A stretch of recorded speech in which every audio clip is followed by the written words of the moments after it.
Welcome to our PowerPoint presentation, Pricing and Sales, Startup and Operational Budgets. How do I set price levels?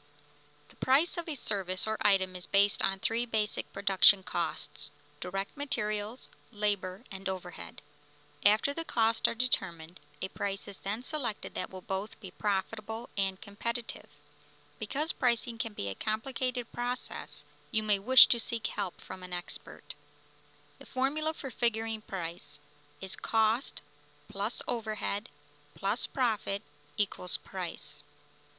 The prices you charge for what you sell have an enormous ability to affect your company's growth. They can lure some customers and drive others away, produce profits from declining products, and turn cash cows into money-losing dogs. These results can be produced by either lowering or raising prices. Results do not depend on whether your prices increase or fall, but on your market, your product, your competition, your goals, and the precise mechanism you employ to adjust these prices.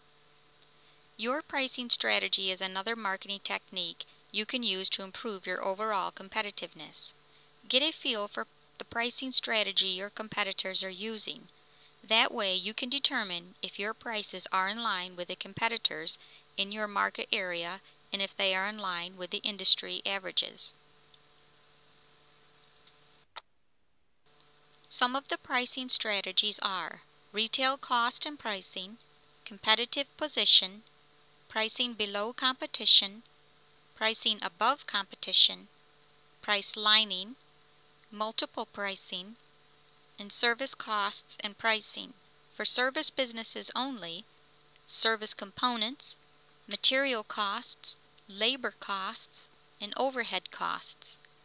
The key to success is to have a well-planned strategy to establish your policies and to constantly monitor prices and operating costs to ensure profits.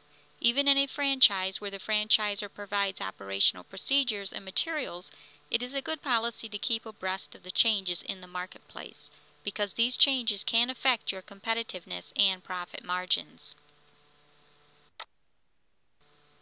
The startup budget should allow for these expenses: personnel, and this is cost prior to opening; legal professional fees; occupancy; licenses and permits; equipment; insurance; supplies; advertising and promotions;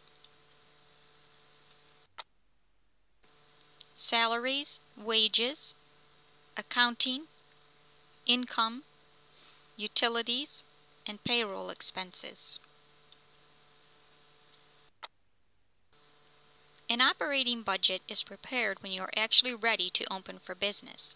The operating budget will reflect your priorities in terms of how you spend your money, the expenses you will incur, and how you will meet those expenses.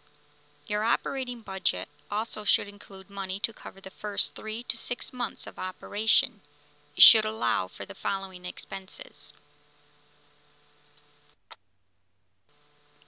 personnel, insurance, rent, depreciation, loan payments, advertising, promotions, legal, accounting, miscellaneous expenses, supplies, payroll expenses, salaries, wages, utilities, dues, subscriptions, taxes, and repair maintenance. The final section of your business plan should include any loan applications you've filed, a capital equipment and supply list, balance sheet, break-even analysis, pro forma income projections, which is a profit and loss statement, and pro forma cash flow. The income statement and cash flow projections should include a 3-year summary, detail by month for the first year and detail by quarter for the second and third years. The accounting system and the inventory control system that you will be using is generally addressed in this section of the business plan. If a franchise, the franchisor may stipulate in the franchise contract the type of accounting and inventory systems you will use. If this is the case, he or she should have a system already intact and you will be required to adopt this system.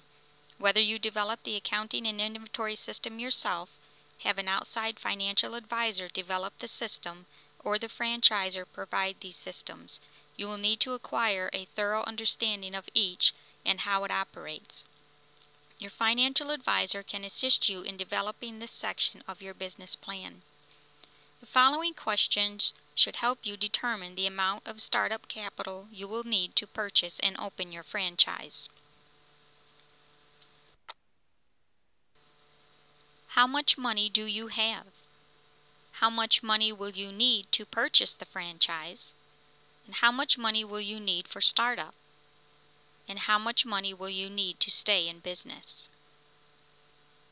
This now concludes this session of our PowerPoint presentation.